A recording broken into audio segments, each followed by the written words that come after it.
దాన్ని మర్చిపోయి నువ్వు వివరిస్తున్నావు. ఆ పథకం నుండి నిన్నటి నుండి ఆ పథకం కూడా ఖతమైపోయింది. కాబట్టి రేవంత్ రెడ్డి గారు ఇప్పటికైనా ఈ ఆర్టీసీ కార్మికుల న్యాయబద్ధమైనటువంటి విలీనం చేయాల్సిందే. అదేవిధంగా పే స్కేల్ ఇవ్వాల్సిందే. వాళ్ళ సంఘాలని పునరుద్ధరించాల్సిందే. లేని పక్షంలో తప్పకుండా తెలంగాణ ఉద్యమం చేసినటువంటి మేము ఆ రోజు మాతో అండగా ఉన్నటువంటి కార్మిక సోదరుల కోసం మేము తప్పకుండా వారికి అండగా ఉంటాం. చాలా మంది మొత్తం ఈరోజు నిన్ననే స్టార్ట్ అయింది కాబట్టి ఈ జిల్లా వికారాబాద్ జిల్లా అంటే పోరాటాల గడ్డ.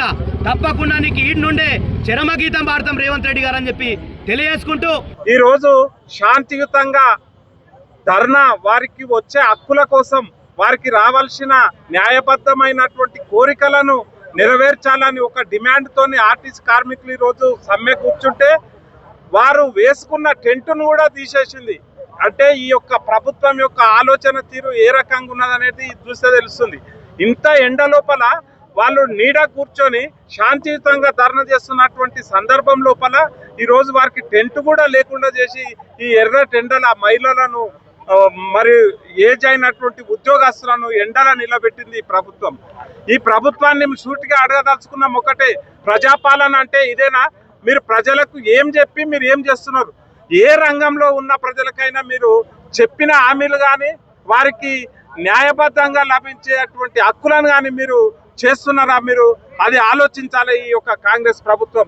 ఎందుకంటే బీఆర్ఎస్ గవర్నమెంట్ ఉన్నప్పుడు విలీన ప్రక్రియను ఇంచుమించుగా పూర్తి చేసింది, కానీ చివరి క్షణం లోపల అది అమలు కాలేకపోయింది. అది నిజంగా చాలా బాధాకరం. ఆ యొక్క ఏదైతే ఆగిపోయిందో అక్కడి నుంచి చేసి వీళ్ళని పూర్తి ప్రభుత్వ ఉద్యోగులుగా గుర్తించే విధంగా ఈ ప్రభుత్వం నిర్ణయం తీసుకోవాలి.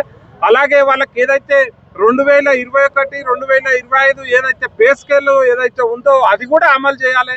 వారికి ముఖ్యంగా ఉద్యోగ భద్రత అనేటువంటిది కల్పించాలి. వారి న్యాయమైన డిమాండ్లను అన్నింటినీ కూడా లెక్కలోకి తీసుకొని అమలు చేయాలని ఈ సందర్భంగా నేను డిమాండ్ చేస్తున్నా.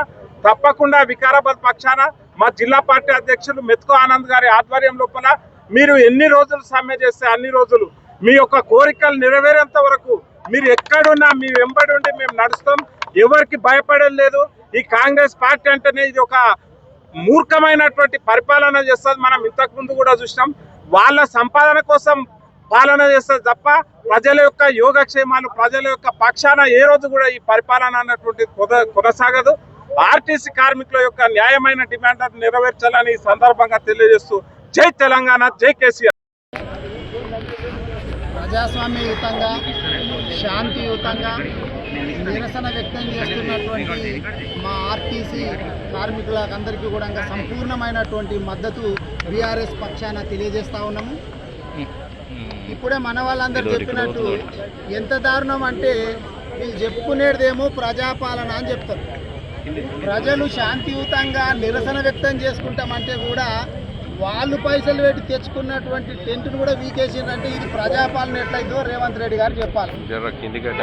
వీళ్ళు ఆర్టీసీ వాళ్ళంటే ఖాళీ కార్మికులే కాదు, ప్రతి ఒక్కరిని ఒక స్థానం నుంచి ఇంకో స్థానానికి మన పిల్లలు చదువుకోవాలన్నా కావలసిన వాళ్ళు ఆర్టీసీ వాళ్ళే, మనము ఉద్యోగాలకు పోవాలన్నా కావలసిన వాళ్ళు ఆర్టీసీ వాళ్ళే. నిరుద్యోగులు పోయి పెన్షన్ తెచ్చుకోవాలా, ఇంకేడికన్నా పోలీస్ స్టేషన్ పోవాలా, లేకపోతే హాస్పిటల్ పోవాలా, ఇంకేడికన్నా పోవాలంటే వీళ్ళన్నిటికీ కూడా కర్తా కర్మ క్రియాలంతా ఆర్టీసీ వాళ్ళు. గాళ్ళతోటి పెట్టుకుంటే రేవంత్ రెడ్డి గారు ఉద్ధరిస్తాడని చెప్పి ఏమన్నా అర్థం చేసుకోవాలా? వాళ్ళు ఏమడుగుతున్నారు చెప్పు? కేసీఆర్ గారి హయాం లోపల చట్టబద్ధత కల్పించినటువంటి క్యాబినెట్ ఆమోదించి గవర్నర్ సంతకమయ్యి జీవో ఇచ్చిండ్రు. ఏమి? ఆర్టీసీని గవర్నమెంట్ లోపల ప్రభుత్వం లోపల విలీనం చేస్తున్నామని జీవో ఇచ్చిండ్రు. అరే జీవోను ఇంప్లిమెంట్ చేయవా బాబు అంటే మేమే చేసేటోళ్ళం, కానీ ఎలక్షన్ కోడ్ వచ్చినందుకు అది ఆగిపోయింది. నిజంగా చెప్పాలంటే ఎప్పుడో ఇంప్లిమెంట్ అవుతుండే. ఇక వీళ్ళు వచ్చి దాన్ని 2.5 సంవత్సరాలు అయితే మొత్తం వండి పెట్టిన దాన్ని వీళ్ళకు వడ్డించడానికి కూడా ఇంత ఇబ్బంది అయితే ఎట్లా చెప్పు?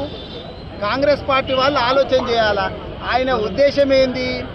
ఎటొచ్చి ఆర్టీసీని ప్రైవేటైజేషన్ చేయాలా, ప్రైవేటు వ్యక్తుల చేతులలో పెట్టాలా. ఇప్పుడు ఎందుకంటే ఈవీ బస్సులు అని చెప్పి తెస్తున్నాడు, ఎలక్ట్రిక్ బస్సులు తెస్తున్నాడు.